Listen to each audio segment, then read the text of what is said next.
सौभाग्यशाली हैं आप और हम सभी जो इस महापुराण ग्रंथ की कथा को आप और हम सभी श्रवण कर रहे हैं। यह शिव महापुराण कथा एक ऐसी कथा है जो मनुष्य का कल्याण करती है और उसके जीवन में एक अच्छी ज्ञान प्रदान करती है। प्रथम तो चाहे कोई भी कथा होती है, चाहे भागवत, चाहे रामायण, चाहे शिव पुराण, चाहे कोई भी अन्यथा कोई भी कथा हो, जो भी ये कथा होती है, ये सब हमारा कल्याण भी करती है। परंतु जब हम किसी चीज को पाते हैं, चाहत रखते हैं, तो वो चीज हमारा मन एक न एक दिन उस चीज को पाने के लिए कर जाता है।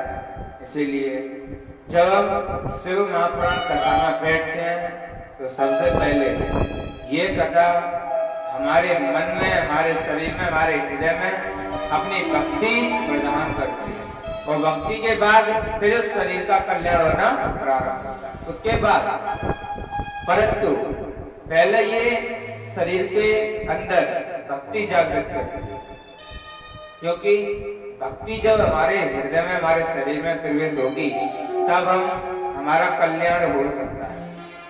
परंतु जब भक्ति हमारे हृदय में नहीं होगी तो हमारा कल्याण होने वाला नहीं है। और भक्ति करने के लिए हमें क्या करना है?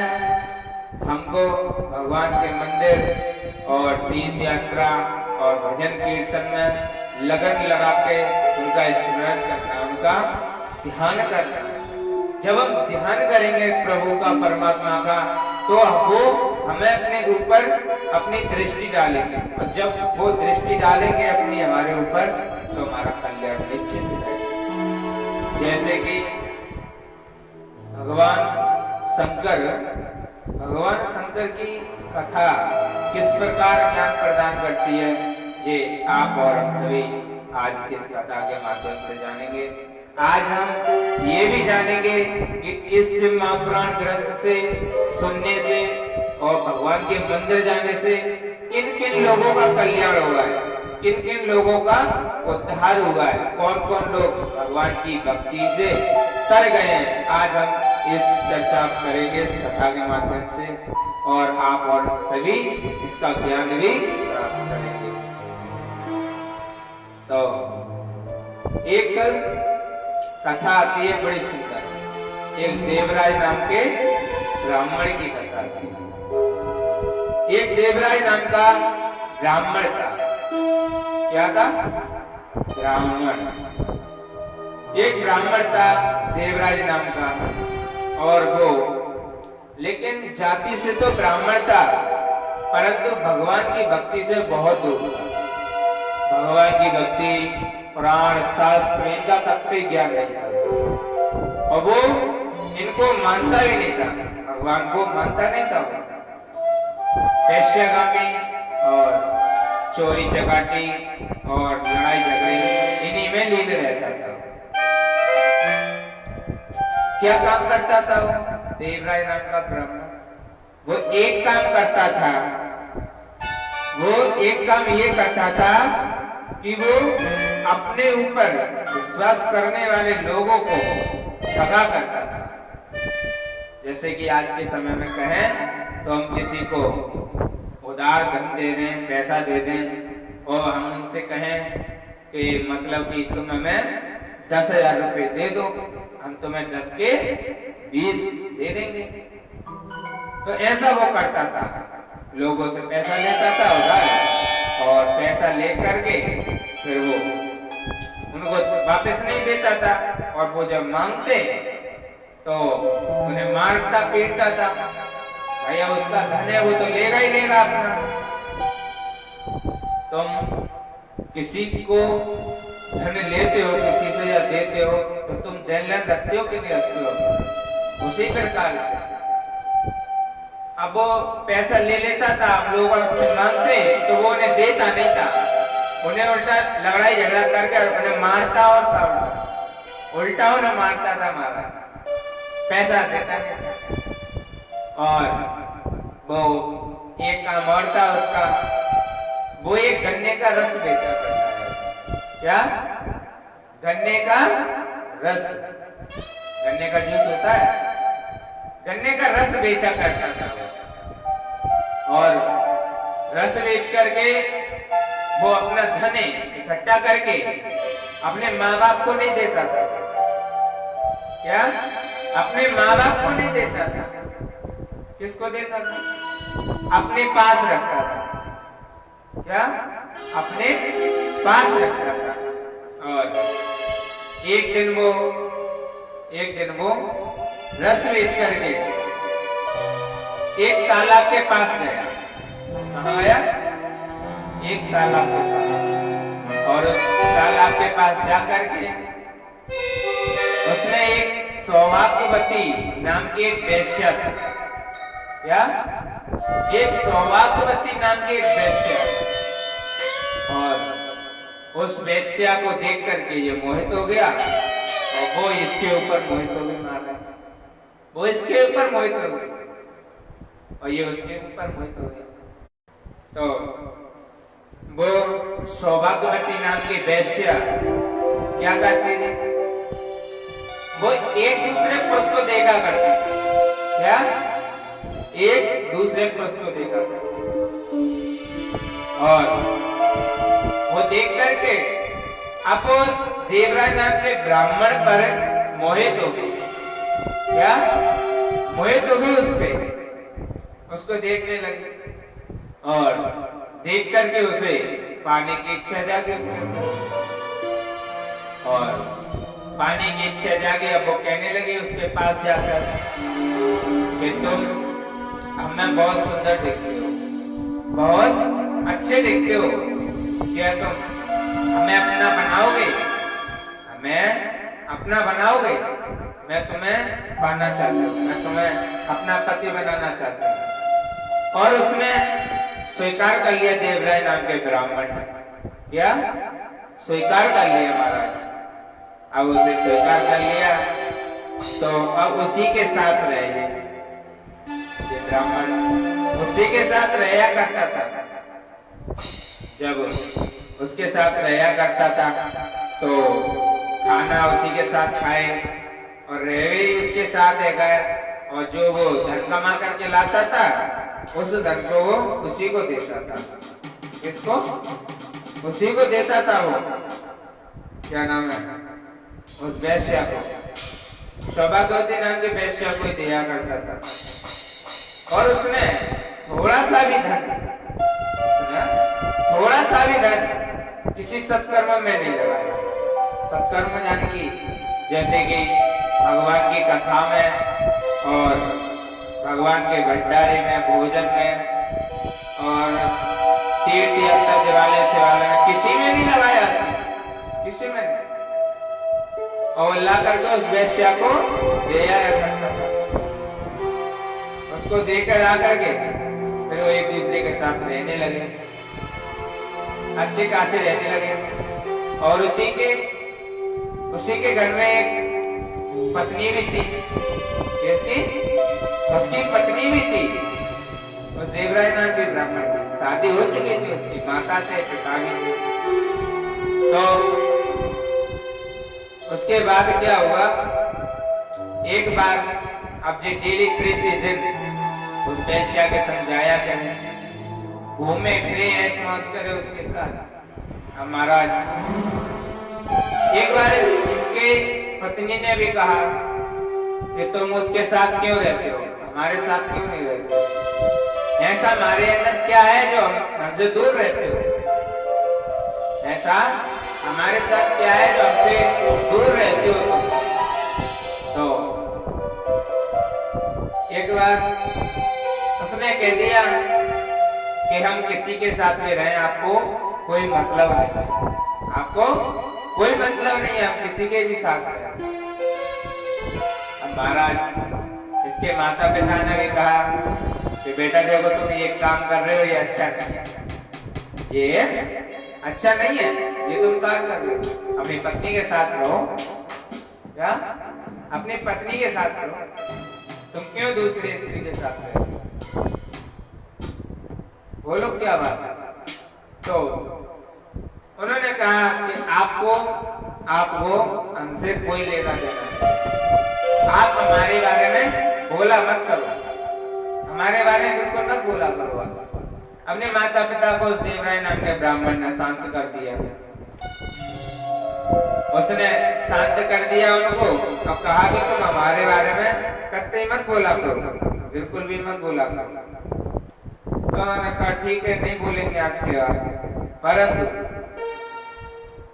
परंतु उसने मना कर दिया। वो डेली उसी के साथ खाना खाए, उसी के साथ बात करे, और वो मानता तो था ही नहीं किसी की, ना वो अपने माता पिता की मानता था और ना ही वो अपनी पत्नी की मानता था।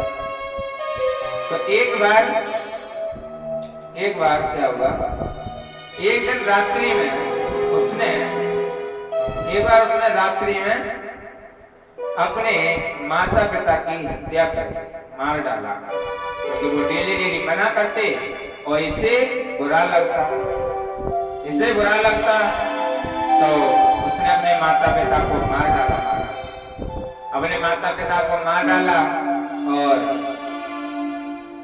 और अपने पिता आदि सारा धन भी खरीद लिया। जो उसके माता पिता के पास जो धन था ना, वो सारा उसने अपने ऊपर ले लिया। सारा धन लेकर के फिर वो पापी भक्षण और नया क्या पाप करने लगा। गलत चीजें खाने लगा, गलत सोहबत करने लगा, गलत संगत में बैठने लगा। फिर तो उसे कोई रोकने वाला नहीं था, गलत चीजों में पड़ गया वो। ऐसा ही है, जब मनुष्य के पास धन ज्यादा आ जाता है तो फिर वो गलत काम की ओर बढ़ने लगता है। इसीलिए परमात्मा से कहोगे हमें उतना ही धन दें जितनी हमें आवश्यकता है, ज्यादा धन ना दें। कि ज्यादा धन देंगे तो हमारी बुद्धि भ्रष्ट हो जाती है, हमें अहंकार आ जाता है। इसलिए परमात्मा से कभी ज्यादा धन की इच्छा नहीं करनी चाहिए। अपनी जरूरत पूर्ण हो जाए, अपनी जो जरूरत पूर्ण हो जाए इतना ही धन भगवान से मांगना चाहिए। और इसके बाद धन आया, फिर अवक्षण करने लगा, मांस मद्य खाने लगा, वेश्यागामी करने लगा और उस वेश्या के साथ वो रहने भी लगा। उस वेश्या के साथ रहने लगा और उसके साथ रह करके वो खाना खाता, होटलों में जाता और खाना वगैरह भी खाता आदि का आदि। और एक दिन वो ब्राह्मण क्या हुआ, एक दिन वो घूमता देव योग से प्रतिष्ठानपुर, यानी कि एक दिन वो जा रहा था घूमते तो देव योग से प्रतिष्ठानपुर झांसी प्रयाग में जा पहुंचा। वहां पर झांसी पहुंचा, प्रतिष्ठानपुर झांसी, और झांसी पहुंचकर वहां उसने एक शिवालय देखा। क्या शिवालय, जो मंदिर होता है, वो उसने वहां देखा। तो वो उसने देखा, मंदिर देखकर फिर वहां पर वो ठहर गया, वहां पर वो रुक गया। और वहां पर वो रुक गया तो वहां पर उसे बहुत तेज बुखार आया, ज्वर। महाप्राण में तो उपदेश है ज्वर से ही बुखार कहते हैं। किसी डॉक्टर से पूछोगे तो ज्वर से ही बुखार कहते हैं। तो उसे बहुत भयानक, बहुत तेजी से बुखार आया, बहुत तेजी से बुखार आया और उसे बहुत तेजी से बुखार आया। तब उस ब्राह्मण ने क्या किया कि उसी शिवालय में वो ठहर गया, वहीं रुक गया। फिर वहां से वो कहीं नहीं गया, और कहीं गया नहीं। तो फिर क्या हुआ, उसके बाद वो ब्राह्मण वहीं रुका। तो वहां पर कुछ और ब्राह्मण थे, पंडित लोग थे वहां पर। वो वहां पर एक काम कर रहे थे। क्या? वहां पर शिव महापुराण की कथा कर रहे थे। क्या कर रहे थे? शिव महापुराण की कथा। वहां पर शिव महापुराण की कथा कर रहे थे वो लोग। और बीच में वो जयकारा लगाए कर हर हर महादेव, ऐसे बीच में जयकारा लगाए कर और बेरे जी जयकारे बोले कर। तब जय बहुत गुस्सा आई देवराज नाम के ब्राह्मण को, बहुत गुस्सा, बहुत क्रोध आया ऐसे। और अब ये सोचने लगा इतना तो मेरे शरीर में कष्ट है, मुझे बुखार आ रहा है और ये हर हर महादेव कर रहा है, मुझे बहुत पीड़ा हो रही। तो इसने उन ब्राह्मण की कथा शिव महापुराण की सुनी। किसने? इस कथा सुनी देवराय नाम के ब्राह्मण, पूरी 1 मास तक कथा सुनी, 1 महीने लगातार। और पहले कथा लंबे लंबे समय तक चलती थी, अब तो उस समय चैत्य हो गया, पहले बहुत समय तक कथा चलती थी।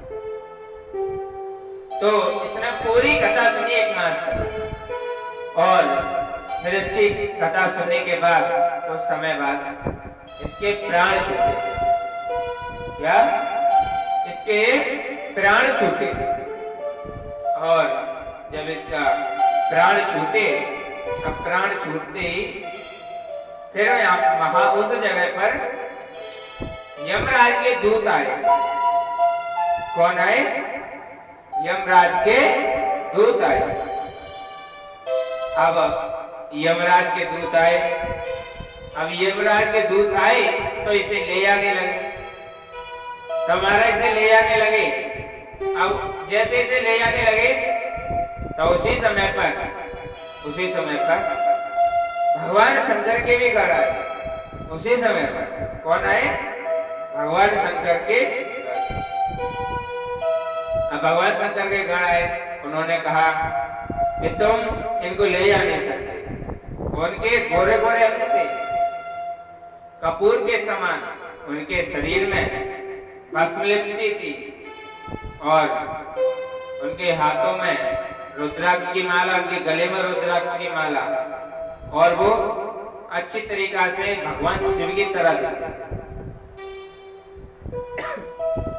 वो भगवान शिव की तरह दिखते थे। तब उन्होंने कहा कि हे यमदूतों, तुम इस देवराय नाम के ब्राह्मण को ले जा नहीं सकते। तुम इस देवराय नाम के ब्राह्मण को ले जा नहीं सकते।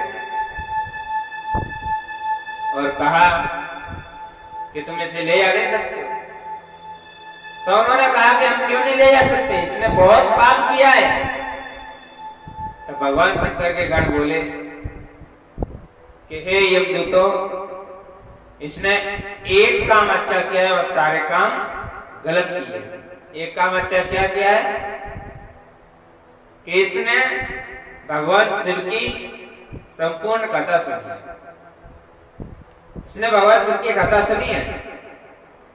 इसने भगवान शिव की कथा सुनी है, इसीलिए तुम इसे ले आ नहीं सकते हो। तुम इसे ले आ नहीं सकते हो। तब उन्होंने कहा कि तुम कह रहे हो इसे ले आ नहीं सकते, परंतु इसने तो बहुत पाप किया है। इसने बहुत पाप किया है इसने, और तुम कह रहे हो इसे ले जा नहीं सकते। कि बेशक पाप किया है, परंतु तुम इसे अभी नहीं ले जा सकते, क्योंकि अभी इसने हमारे कथा सुनी हमारे भोलेनाथ की। इसने कथा सुनी हमारे भोलेनाथ की, इसीलिए तुम इसे ले आ नहीं सकते हो। उन्होंने कहा कि हम इसे ले आ नहीं सकते, परंतु हमारा तो हक है कि इनका समय हो गया। उन्होंने कहा समय तो हो गया, परंतु तुम अभी इसे ले आ नहीं सकते। समय तो हो गया, वो तो हमको मालूम, परंतु तुम ले आ नहीं सकते हो। समय हुआ है, ले आ नहीं सकते हो। तब उनकी बात उन्होंने मानी। तो इन्हें फिर मारा भी था, बहुत पीटा भी था। यमदूतों को बहुत मारा भी पीटा था। क्यों? कारण क्या था? कारण ये था, ये अपनी बात से मान नहीं रहे थे, बात नहीं मान रहे थे अपनी।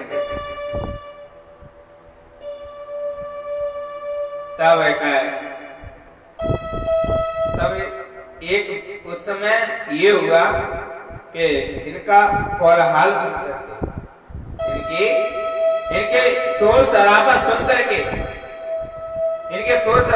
के,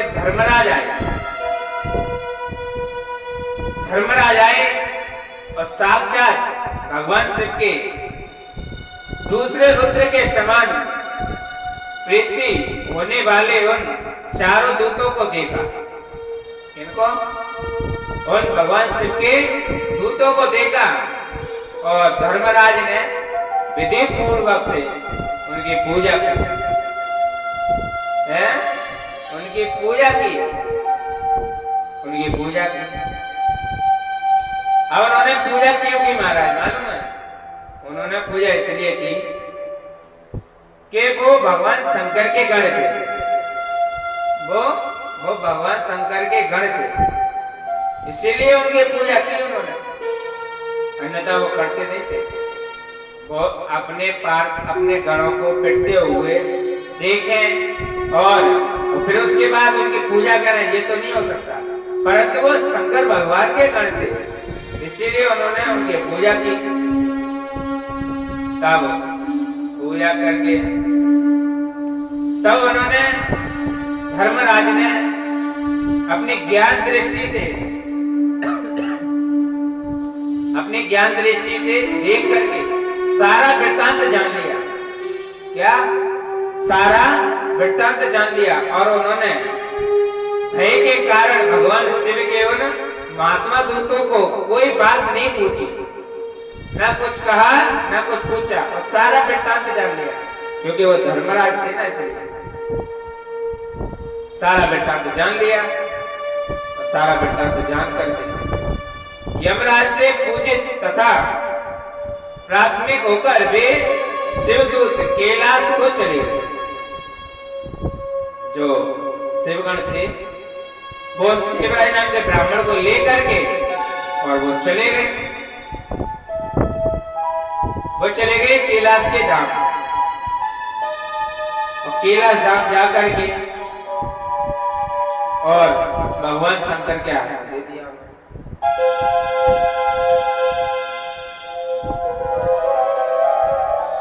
और भगवान शंकर को दिया, तब भगवान शंकर को दिया तो उसका मोक्ष हो गया, उसका मोक्ष हो गया। और जब ये ऐसा धर्मराज से उन्होंने पूछा, किन्होंने? यमराज के गणों ने धर्मराज से पूछा कि धर्मराज जी आप हमें एक बात ये बताओ कि क्या, कि जब हम नीचे किसी को लेने जाएं और भगवान शंकर के गण हमें मारते पीट के भगा देते हैं, तो हमें लेके आने से क्या फायदा हमको? एक काम करना प्रभु, आप ही जाना उनको लेने के लिए, अगली बार हमें मत भेजना। उन्होंने कहा धर्मराज ने कि देखो, वो हमारे प्रभु हमारे शंकर के गण हैं, अगर हम तुम्हारे सामने उनको गलत ठहराते तो ठहरा नहीं सकते थे, क्योंकि मैं उनकी बुद्धि को जानकर ही समझ गया। तो भगवान शंकर कहने लगे, वो धर्मराज कहने लगे कि तुम मृत्युलोक में जाओ, तो जो भगवान की कथा सुनता हो, जो भगवान की कथा सुनता हो या भगवान का नाम उच्चारण करता हो या फिर उनका मंत्र स्मरण करता हो, उनको तुम मत लेकर आना, क्योंकि जो उनकी आराधना करे तो तुम उनको मत लाना। या भगवान कृष्ण की, राम की, शिव की अगर भक्ति कोई करे तो तुम उनको नहीं लेकर आना, तुम उनको मत लेकर आना। तो उन्होंने कहा ठीक है, हम आज से हम सतर्क रहेंगे, क्योंकि हमें लाने से कोई फायदा नहीं। तो उन्होंने कहा कि तुम हमारी इन बातों को ध्यान रखो कि जो भगवान की कथा सुनता हो, पढ़ता हो अथवा करता हो, या नाम स्मरण करता हो, या भगवान की लीलाओं को सुन रहा हो, उनको तुम मत लेकर आना।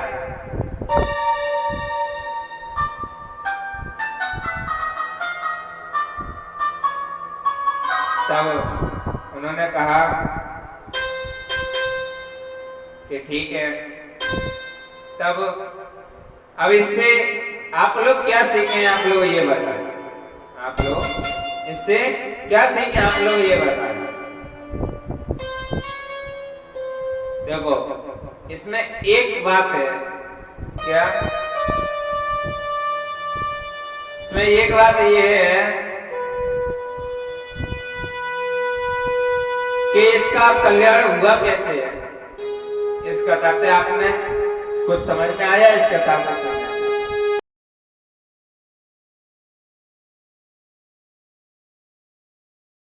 कि इसका कल्याण हुआ कैसे है।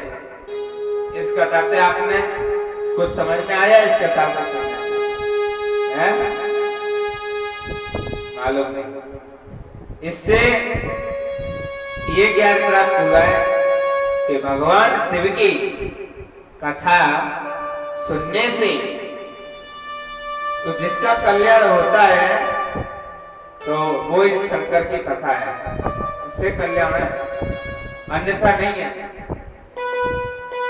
क्योंकि भगवान शिव की कथा, चाहे भगवान किसी की भी कथा हो, चाहे कृष्ण की, चाहे राम की, चाहे शिव की, कल्याण करती ही करती है, कल्याण करती ही करती है वो।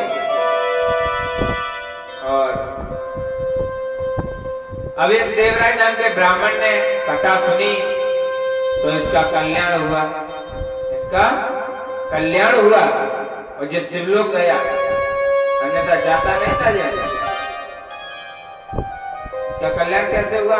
इसने शिव कथा सुनी, इसके कारण इसका कल्याण हुआ। तो हमने पहले भी कहा था कि शिव की कथा सुनने से जीवन का कल्याण होता है और शरीर को मोक्ष की प्राप्ति होती है,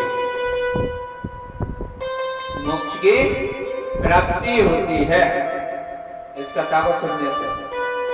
चाहे सुन ले या पढ़ ले, उसकी मतलब गलत कर्म में वो जाता नहीं है, ये कथा सुनता है। और सुनने के बाद इसका मदन चिंतन भी करना चाहिए, ऐसा नहीं कि सुनो सुनो, इसका मदन चिंतन भी करना चाहिए, इसका मदन चिंतन भी करना चाहिए। जब हम कथा श्रवण करेंगे और श्रवण करने के बाद फिर अपने मन से मदन करेंगे, फिर चिंतन करेंगे मुखारविंद से, उसके बाद फिर हमें इसकी ज्ञान की प्राप्ति होती है, उसके बाद होती है। तो भगवान की कथा भी बहुत जरूरी है, सुनना भी पड़ता है। पढ़ नहीं सकते हो तो सुन सकते हो, किसी के पास समय नहीं है तो वो सुन ले तो भी उसका कल्याण है, तो भी उसका कल्याण है। अगर वो पढ़ नहीं सकता तो सुन तो सकता है, उससे भी कल्याण हो जाता है। इसीलिए तो इसका देवराज नाम के ब्राह्मण का उद्धार हुआ है। और शौनकादि ऋषि महाभाग सूत जी से कहते हैं कि हे सर्वक, हे महामति, आपके कृपा प्रसाद से मैं बारंबार कृतार्थ हो गया। इतिहास को सुनकर मेरा मन अत्यंत आनंद में हो गया है। क्योंकि इसलिए कि जब तुम अच्छी कथा सुनोगे तो तुम्हारा अच्छा ही लगेगा, तुम गलत कथा सुनोगे तो तुम्हें गलत लगेगा। तो शौनकादि ऋषि कहते हैं महाभाग सूत जी से कि हमें बहुत अच्छा लगा है, हे सूत जी महाराज, हमें बहुत अच्छा लगा है ये कथा सुनकर, और हमारा मन पवित्र हो गया है, हमारा मन पवित्र हो गया है। इसीलिए भगवान की कथा सुनने से हमारा मन पवित्र तो होता ही होता है, हमारा मन पवित्र होता है, हमारा मन पवित्र होता है। पवित्र इसलिए होता है क्योंकि भगवान की जो शब्द इसमें लिखे हुए हैं वो शब्द हमारे मन में बैठेंगे, बुद्धि में बैठेंगे, दिमाग में बैठेंगे तो हमारा कल्याण क्यों नहीं होगा। जैसे कि तुम्हें अगर कोई धन दे, अगर तुम्हें 10-20 हजार चाहे 1 लाख का कोई तुम्हें दे दे तो तुम्हारा मन कैसा रहेगा बोलो? है? तुम कितने खुश होंगे अंदर से कि हाय हाय मेरे पास इतना धन आ गया, मेरे बराबर अब कौन को है, मैं तो अब कुछ भी कर सकता हूं। इसीलिए क्या नाम है, जब तुमको भगवान रूपी कथा का अमृत मिल जाए और तुम अजर अमर हो जाओ, तो फिर तुम्हारे ऐसा तो कोई दूसरा इंसान होना असंभव है। जैसे कि समुद्र मंथन के समय दैत्यराजों ने जब भगवान विष्णु और दैत्यराजों से अमृत लेने के लिए गए थे, और उन्होंने एक स्त्री का वेश रख करके और देवताओं को बुला करके देवताओं को अमृत पिला दिया, और राक्षसों को, दैत्यों को अमृत नहीं पिलाया। तो एक ने पहचान लिया, उन दैत्यराज में से एक ने पहचान लिया कि ये तो भगवान विष्णु हैं। तो उन्होंने कहा कि तुमने ये अच्छा नहीं किया नारायण, भगवान विष्णु तुमने ये अच्छा नहीं किया है, तुमने ये कथा भी अच्छा नहीं किया, क्योंकि तुमने देवताओं को अमृत पिला दिया और हमें विष पिलाया, तब उन्होंने कहा कि तुम्हें इसका परिणाम भोगना पड़ेगा महाराज। तब क्या उसके बाद क्या होता है कि उसी प्रकार से कि जब भगवान, अब जैसे तुम्हारे पास कोई खजाना मिल जाए, 10-20 लाख 1,000 2 लाख का खजाना मिल जाए, तो जैसे तुम खुश हो जाते हो ना, उसी प्रकार से ये सोनकादि ऋषि भी खुश हो गए थे। महाभाग सूत जी के मुखारबिंद से ये शिव कथा को सुनकर, तो उनका उद्धार कैसा हो, ये सब सुनकर के वो प्रसन्न हो गए, और तो उन्होंने कहा कि हे महाभाग सूत जी, ऐसी और कोई कथा सुनाइए हमको, और ऐसी और कोई कथा सुनाइए जिससे हमारा मन प्रसन्न हो और हमारे ज्ञान की प्राप्ति हो। तो है कहने लगे कि सूत जी महाराज बोले,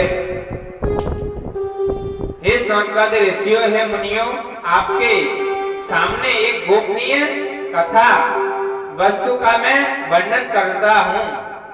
आप से भक्तों में श्रेष्ठ हो, आप ग्रेट देवताओं में श्रेष्ठ हो। समुद्र के निकटवर्ती प्रदेश में एक बाक्सल नाम का एक ग्राम है। क्या है उस गांव का नाम? बाक्सल नाम का एक ग्राम है, वहां पर समुद्र के किनारे।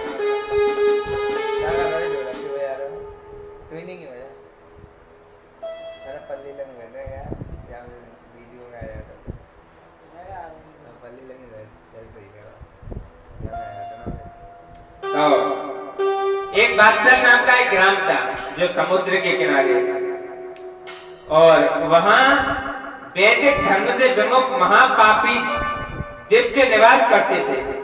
वहां पर सारे पापी निवास करते थे उस नगर में, और वे सबके सब बड़े दुष्ट हैं, और उनका मन दूषित विषय भोगों में ही लगा रहता है, गलत कर्मों में ही लगा रहता है उनका मन। अच्छा काम करने की उनकी इच्छा ही नहीं करती है, उनकी इच्छा ही नहीं करती है अच्छा काम करने की।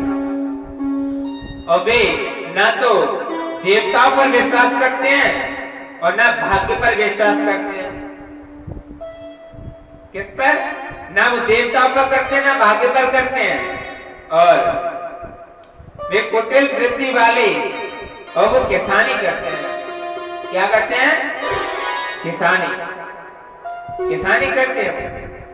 यानी कि किसान का काम होता है हल चलाना, फसल बोना, फसल उगाना, ये सब कार्य करते हैं, किसानी करते थे वो। और भांति भांति के आधार अस्त्र रखते थे वो, यानी कि अपनी रक्षा के लिए, अस्त्र भी रखते थे, और पर स्त्री गमन भी करते थे, यानी कि पराई स्त्रियों पर वो नजर भी डालते थे, गलत दृष्टि डालते थे पराई स्त्रियों पर। और वे ज्ञान, वैराग्य तथा सत्कर्म को बिल्कुल भी नहीं मानते थे। वो ज्ञान और वैराग्य इनको बिल्कुल भी नहीं मानते थे वो। और भी कुटिल बुद्धि वाले थे वो। कैसे? कुटिल बुद्धि वाले। उस नगर में एक भी मनुष्य ठीक नहीं था। अब आप लोग जरा विचार करिएगा, अच्छा खासा भी चले गया तो महाराज उस नगर में सभी ऐसे ही थे। और उसका नाम क्या था उस गांव का? काप्सल, जो समुद्र के निकट था, समुद्र के किनारे था। और न जाने वो कैसी बुद्धि थी उनकी, परमात्मा जाने। वो पशु के समान थे। किनके समान? पशु के समान। पशु जानते हो? जानवर। कहा जाता है कि जो मनुष्य, जो पुरुष, जो स्त्री, जो नारी, जो कन्या, चाहे वो मनुष्य हो, अगर वो इस शरीर को धारण करके, इस शरीर को प्राप्त करने के बाद अगर वो भगवत भक्ति नहीं करता है, ज्ञान प्राप्त नहीं करता है, भगवान की कथा नहीं सुनता है, अगर तुम पढ़ नहीं सकते हो तो सुन सकते हो। अगर देखो मनुष्य ये शरीर है ना, बहुत मुश्किल से मिलता है, बहुत मुश्किल से। और सबसे देखो, पहली बार तो यह शरीर मिलता नहीं है, पहली बार तो नहीं मिलता। और मिल भी जाए, तुम्हारे कर्मों के आधार पर मिल भी जाए, तो ये शरीर से भक्ति करना ये सबसे बड़ा है। तुम इस कली काल में, इस कलयुग में सारे काम कर सकते हो, सारे काम, परंतु एक काम करना सबसे कठिन है, सबसे कठिन एक काम। कौन सा? वो काम ये है कि भक्ति मनुष्य सबसे कम कर पाता है। अगर जो मनुष्य, जो स्त्री, जो पुरुष भगवान की भक्ति कर लेता है तो समझ लो वो एक डायमंड हीरे की तरह है, वो डायमंड हीरे की तरह है। और उसकी कीमत कहां होती है? कहां होती है? एक मंदिर में, एक शिवालय में, एक देवालय में। तुम जैसी संगत में रहोगे वैसा ही तुम्हें असर प्राप्त हो, वैसा ही असर आएगा। तुम एक नशेबाज के पास बैठे हो,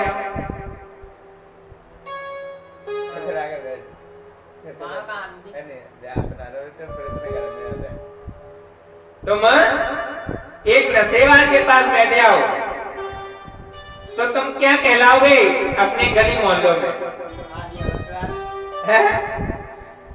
नहीं। तुम अगर नशेबाज के पास बैठोगे तो तुम नशेबाजी ही कहलाओगे, एक दारूबाजी ही कहलाओगे।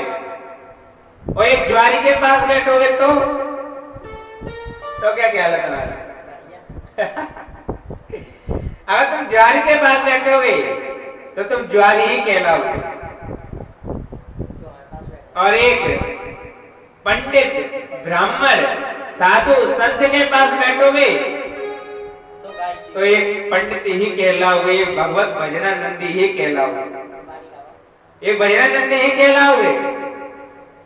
इसीलिए हम जैसी संगत में जाते हैं उसका पूरा पूरा पूर्ण असर हमारे शरीर पर पड़ता है, पूरा पूरा।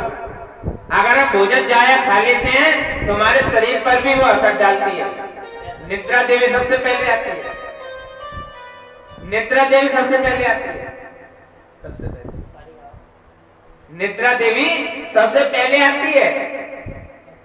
और जब हम कथा सुनने बैठते हैं, हम पंडाल में कथा सुनने के लिए जब बैठते हैं तो हम बैठते ही समय, उस समय पर हमारे यहाँ में दो लोग सबसे जाए आते हैं।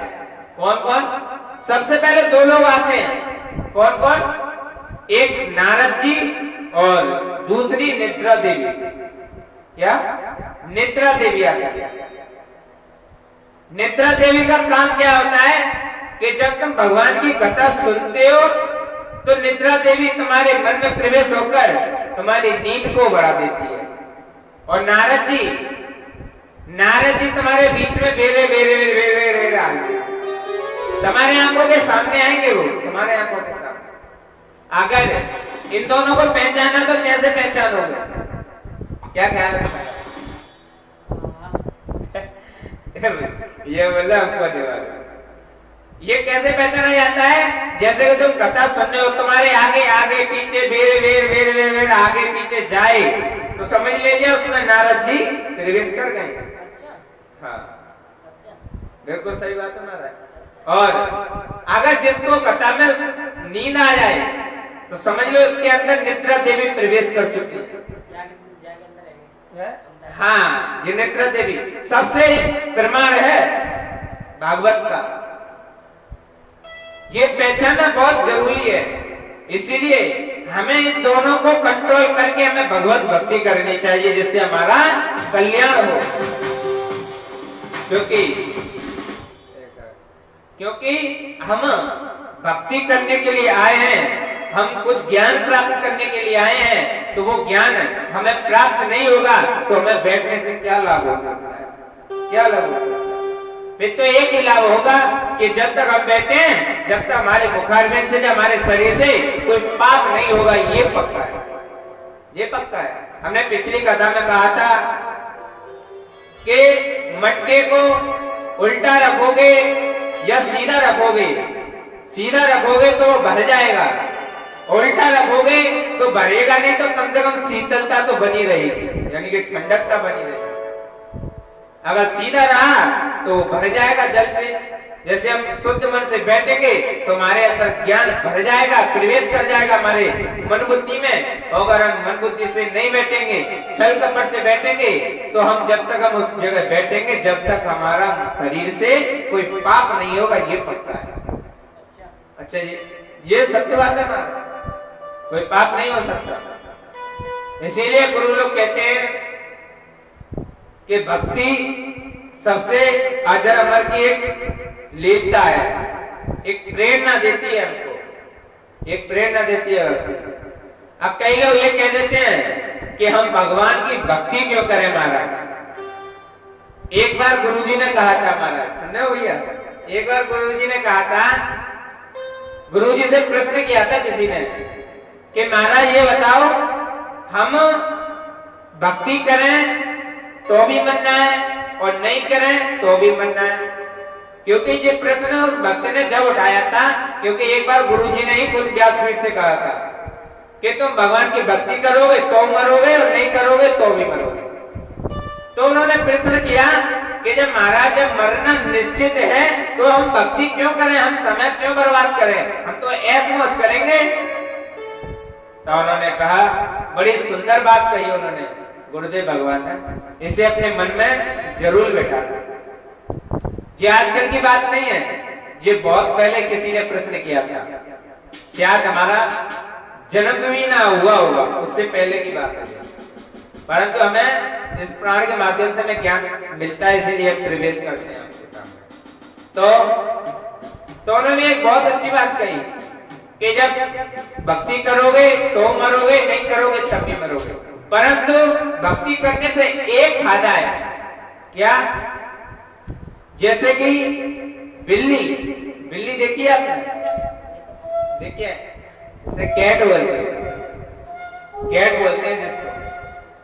तो बिल्ली होती है, अपने बच्चे को 7 घरों से बचाती है।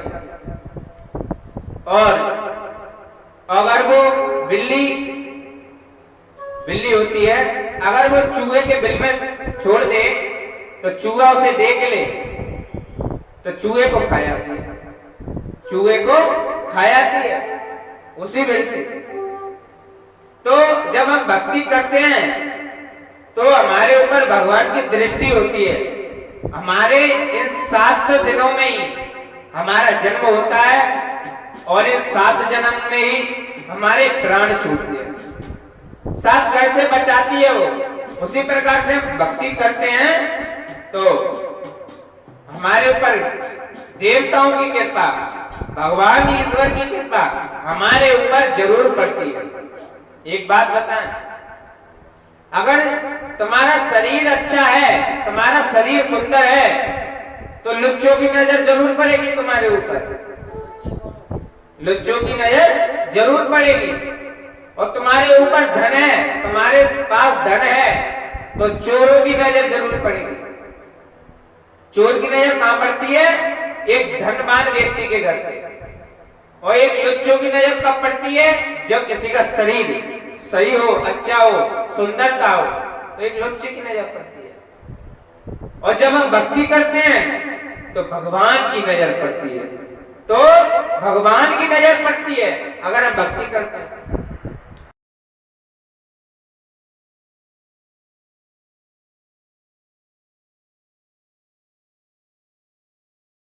भगवान की नजर पड़ती है अगर हम भक्ति करते हैं।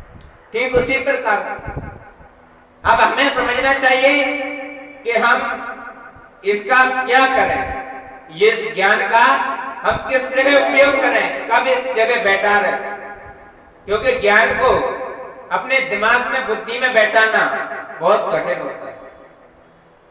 जिसने ज्ञान और वैराग्य, ज्ञान वैराग्य, 5 कर्मेंद्रिय, 5 ज्ञानेंद्रिय और 1 मन, इनको जिसने अपने वश में कर लिया, जिस व्यक्ति ने इन चीजों को अपने वश में कर लिया, समझ लो सबसे बड़ा मानव, सबसे बड़ा मनुष्य वही है।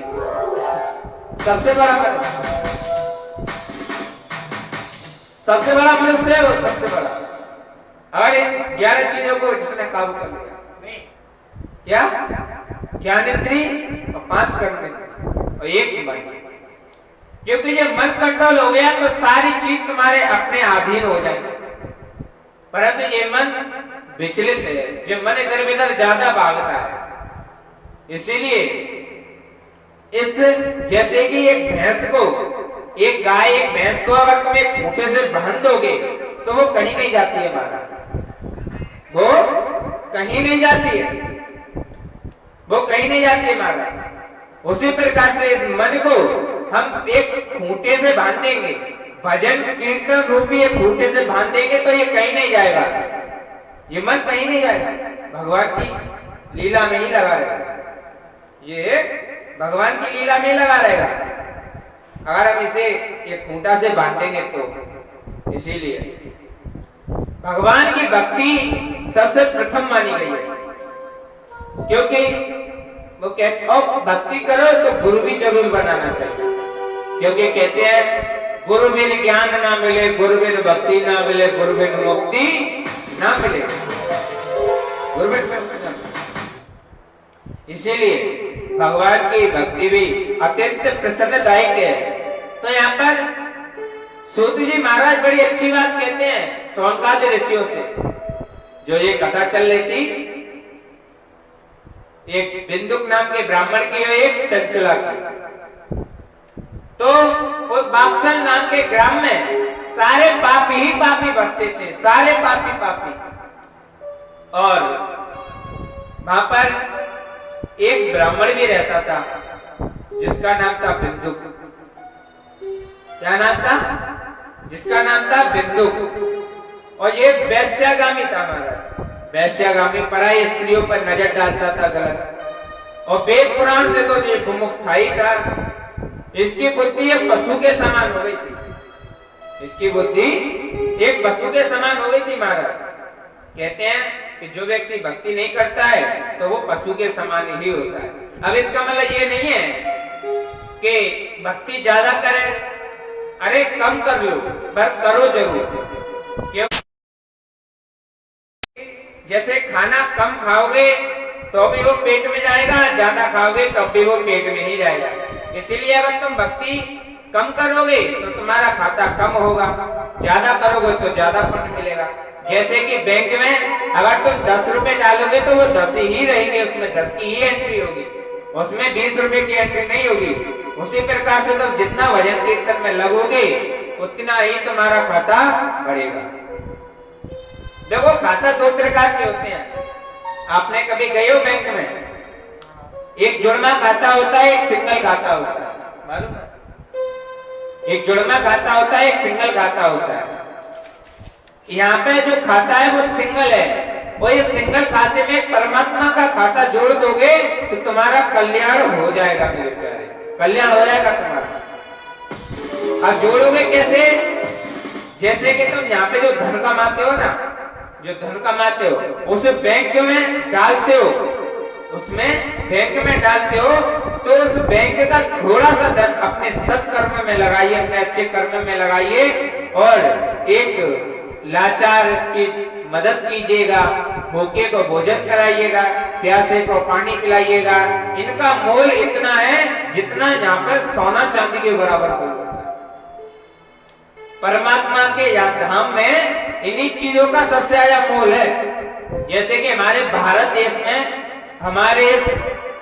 देश में सोना और चांदी और डायमंड का सबसे ज्यादा मोल माना गया है। उसी प्रकार से भगवान के धाम में इन चीजों का मोल माना गया है। भूखे को भोजन, प्यासे को पानी, जय बाबा बरदादा। क्या? भूखे को भोजन, प्यासे को पानी, जय हो बाबा वरदानी। कैसे? तुम अच्छे कर्म करोगे तो बाबा तुम्हें धन अवश्य देता है, अवश्य देगा तुमको धन, जो तुम अच्छे कार्य करोगे तो। और अब कई लोग ये कहते हैं, हमसे पूछते हैं कि महाराज ये बताओ कि शनिवार के दिन ये नींबू और मिर्च क्यों टांगी जाती है? अच्छा, किस किस को ज्ञात है कि शनिवार के दिन नींबू मिर्च क्यों टांगते हैं? कौन बता सकता है? ये नींबू और मिर्ची क्यों टांगी जाती है मालूम है? इनका क्या विधान है? इनका एक विधान ये है कि नींबू और मिर्ची ये तीखे हैं। देखो, लक्ष्मी माँ की दो बहन थी। किनकी? लक्ष्मी माँ की दो बहन, जिनकी माँ का नाम था ख्याति देवी। इनकी दो बहन थी और दो बहनों के नाम क्या थे? एक का नाम था लक्ष्मी और एक का नाम था दरिद्रता देवी। क्या नाम था? दरिद्रता देवी। तो लक्ष्मी माँ को क्या पसंद था? लक्ष्मी माँ को पसंद था मीठा। जो लक्ष्मी माँ थी हैं उनको मीठा पसंद था। इसीलिए आप और हम सभी दीपावली के दिन हम लोग मिठाइयों का भोग लगाते हैं। लगाते हैं क्या नहीं? और हम जब दीपावली के दिन पूजा करते हैं माँ लक्ष्मी की, अब आप लोगों के मन में ये ख्याल आ रहा होगा, क्या मालूम है कि लक्ष्मी माँ के पति हैं भगवान विष्णु, है कि नहीं है? भगवान नारायण तो, और गणेश भगवान माँ पार्वती के पुत्र हैं। तो जो लक्ष्मी माँ के बगल में क्यों बैठते हैं उस दीपावली वाले दिन? किसको ज्ञात है? इसका कारण क्या है मालूम है? एक बार भगवान विष्णु ने माँ लक्ष्मी से क्या कहा था? एक बार भगवान विष्णु ने माँ लक्ष्मी से कहा था कि हे लक्ष्मी, तू अपूर्ण है। क्या है? तू अपूर्ण है लक्ष्मी। अब ये बात को सुनकर के माँ लक्ष्मी क्रोध आया माँ लक्ष्मी को, और माँ लक्ष्मी को क्रोध आया तो माँ लक्ष्मी रुष्ट हो गई। माँ लक्ष्मी रुष्ट हो गई और रुष्ट हुई तो उनके पास माँ सरस्वती आई। माँ सरस्वती ने पूछा, क्या बात है लक्ष्मी, तुम कुछ विस्मित दिखती हो, तुम कुछ उदास दिखती हो, क्या बात है? तुम्हारी उदासी का कारण क्या है? तो लक्ष्मी माँ कहने लगी कि मेरे स्वामी ने मुझे अपूर्ण कहा है। क्या? मेरे स्वामी ने मुझे अपूर्ण कहा है। तो उन्होंने कहा कि लक्ष्मी तुम चिंता मत करो, हम मां पार्वती के पास चलते हैं, वो इसका कोई निवारण करेगी। क्योंकि उनके पास पुत्र नहीं था ना, इसलिए अपूर्ण कहा था भगवान विष्णु। तो ये कथा बहुत ध्यान देने लायक है और सुनने श्रवण करने लायक है। उसमें मन में उतारिएगा, अपने मन बुद्धि में उतारिएगा, ये आगे बहुत काम आएगी ये कथा। इसलिए आप इसको सुनिएगा, आप इसको सुनिएगा। तो उन्होंने कहा कि आप मेरे साथ चलिएगा, माँ पार्वती के पास चलते हैं। तो माँ सरस्वती माँ पार्वती के पास लेकर के गई माँ लक्ष्मी को, और माँ लक्ष्मी को लेकर गई तो माँ पार्वती कहने लगी कि देवी सरस्वती, देवी लक्ष्मी, इस लक्ष्मी को क्या हुआ है जो उदास दिखती है। माँ सरस्वती से कहा कि ये उदास दिखती है, क्या कारण है उनकी उदासी। तो उन्होंने कहा कि देवी पार्वती, ये लक्ष्मी, इनके स्वामी ने इन्हें अपूर्ण कहा है, इनके स्वामी ने इन्हें अपूर्ण कहा है, इसीलिए ये उदास है। तो उन्होंने कहा कि तो इसमें चिंता करने की क्या बात है, तुम भगवान भोलेनाथ के पास जाइए। तो उन्होंने कहा कि ये तो उदास है, माँ पार्वती आप ही कष्ट कीजिएगा, आप ही जाइएगा, इनका कोई निवारण कीजिएगा, इनके दुख का कोई निवारण कीजिएगा, इनके मुकाबले से उदासी हटे। तो माँ पार्वती भगवान शंकर के पास गई। कहां पे गई माँ पार्वती? कहां गई थी? भगवान देवादिदेव महादेव के पास। और देवादिदेव महादेव के पास जाकर माँ पार्वती कहने लगी, हे प्रभु, हे देवादिदेव महादेव, हे प्रभु। तो भोलेनाथ बोले, देवी पार्वती क्या बात है? तो उन्होंने कहा कि हे प्रभु, देवी लक्ष्मी, देवी सरस्वती लक्ष्मी को लेकर आई है और उनके मुखारविंद में उदासी सी है। उनके पति ने उन्हें अपूर्ण कहा है, उनके पति ने उन्हें अपूर्ण कहा है, आप अपूर्ण को पूर्ण कीजिए देवादिदेव महादेव। तो भगवान शंकर बड़े सुंदर बात कहते हैं। भगवान शंकर कहते हैं कि देवी पार्वती, अपूर्ण को पूर्ण करना तो देवी का ही काम होता है। क्या? अपूर्ण को पूर्ण करना देवी का ही काम होता है। इसीलिए देवी पार्वती तुम्हारे पास देवी सरस्वती और देवी लक्ष्मी आई है, तो आप उन्हें पूर्ण होने का वरदान दे दीजिए। तब माता पार्वती ने अपने पुत्र को माँ लक्ष्मी के गोद में दे दिया और कहा कि देवी लक्ष्मी, आज से तुम अपूर्ण नहीं, तुम पूर्ण ही कहलाओगे। इसीलिए उस दिन से आज दिन तक का विधान है, ये बहुत वर्ष पहले की बात है महाराज, ये बहुत पहले वर्ष की बात है, बहुत पहले की बात है कि उस दिन से आज दिन तक ये रीत चली आई है, ये नियम चला आया है। अब देखो, लक्ष्मी की पूजा गणेश के साथ होती है, सरस्वती के साथ भी होती है, कुबेर के साथ भी होती है ना। अब इनका कारण क्या है? माँ सरस्वती देवी लक्ष्मी को माँ पार्वती के साथ पार्वती के पास लेकर गई, तो उनको भी पूजा जाता है, बीच में रखा जाता है माँ सरस्वती को, क्योंकि इन दोनों को जोड़ने वाली माँ सरस्वती ही थी, इसीलिए इनको बीच में रखा जाता है। इसीलिए और कुबेर को क्यों रखा जाता है? देखो, लक्ष्मी और गणेश और कुबेर को इसलिए पूजा जाता है क्योंकि माँ लक्ष्मी धन की वर्षा करती है और प्रभु गणेश बुद्धि के देवता हैं, जो सद्बुद्धि प्रदान करते हैं मनुष्य के अंदर, और कुबेर भी धन के देवता है, वो धन प्रदान करते हैं। इसलिए उनका नियम बना रहा है कि ये सारे देवी देवता पूजे जाते हैं। और उसी समय जो खील होती है, खील सफेद सिखाइए आप, सफेद सी खील, वो खील क्यों उसमें डाली जाती है, चढ़ाई जाती है? क्योंकि हाँ, दीपावली पे मिलती है, तो वही खील क्यों चढ़ाई जाती है पता है? खील और घोड़े का क्यों भोग लगाया जाता है लक्ष्मी गणेश को?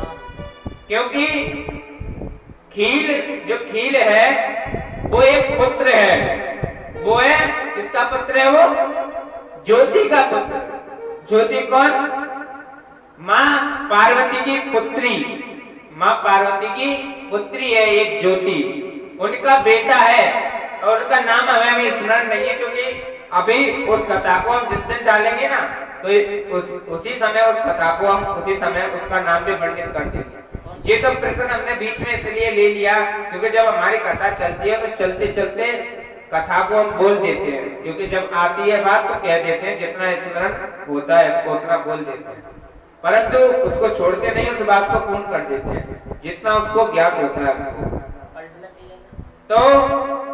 तो क्या हुआ, इनको पूजा जाता है लक्ष्मी गणेश को।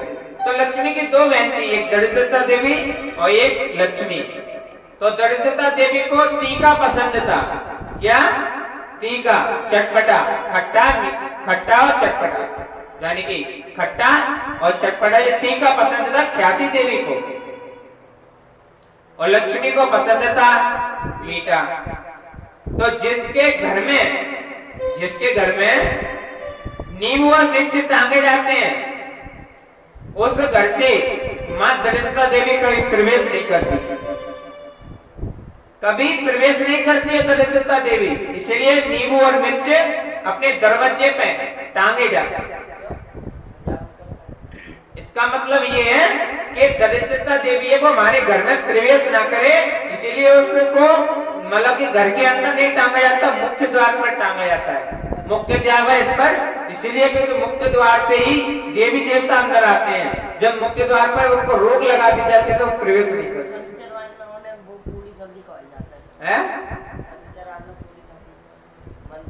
हाँ, तो ये तो अपनी श्रद्धा है ना, इसलिए तो लड्डू खवाते हैं। किनको? हाँ, मैया को तो खवाए जाएंगे, क्योंकि दरिद्रता देवी अपना मुख झूठा करके द्वार से ही लौट जाए, घर के अंदर प्रवेश ना करे, इसलिए नींबू और मिर्च का नियम रहा है कि वो द्वार पे ही टांगे जाए, क्योंकि अंदर प्रवेश ना हो दरिद्रता देवी। और हो सके तो रसोई घर के अंदर हो सके तो नींबू और मिर्च एक साथ ना रखें, क्योंकि एक साथ नींबू और मिर्च रहते हैं तो उस घर में दरिद्रता देवी प्रवेश कर जाती है और पूरे घर में लड़ाई झगड़ा फैला देती है और पूरे घर का विध्वंस कर देती है। इसीलिए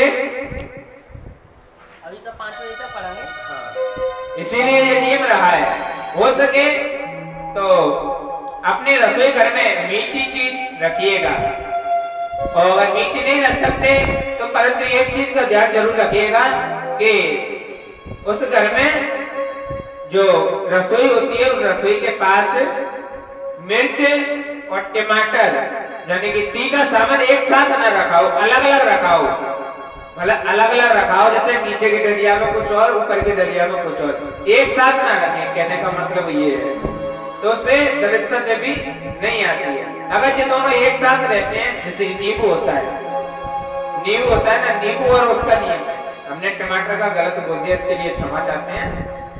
नींबू और मिर्च का नियम है, नींबू और मिर्च नहीं होना चाहिए एक साथ, ये अलग अलग ही होना चाहिए, ये अलग अलग ही होना चाहिए, एक साथ नहीं होना चाहिए। तो इसका ये नियम रहा है। कई लोग प्रश्न करते हैं, तो जितना हमें ज्ञात होता है उतना हम बोल देते हैं, क्योंकि जितना हमें स्मरण होता है। कभी हम गलत नहीं बोलते इस व्यासपीठ से, जो बात हम अध्ययन करते हैं, जो गुरु के मुखारबिंद से सुनते हैं, तो उसको सुनकर के उसी को आपके सामने प्रवेश कर देते हैं, क्योंकि गलत बोलना हमारे संस्कार नहीं है। व्यासपीठ से बोलना अच्छी बात नहीं है, गलत नहीं। जो अध्ययन हो, जो गुरु से सीखा हो, वही बोलना चाहिए। तो उस बिंदुक नाम का ब्राह्मण क्या करता था मालूम है? बहुत पापी था, और कुछ जनों के निवास स्थान पर बाक्सल नाम के ग्राम में एक किसी बिंदुक नाम धारी एक ब्राह्मण रहता था। उस बाक्सल गांव में एक बिंदुक नाम का ब्राह्मण रहता था, और वह पुरातनी महापापी था। कौन था वो? महापापी। देखो, एक होता है पापी और एक होता है महापापी। महापापी और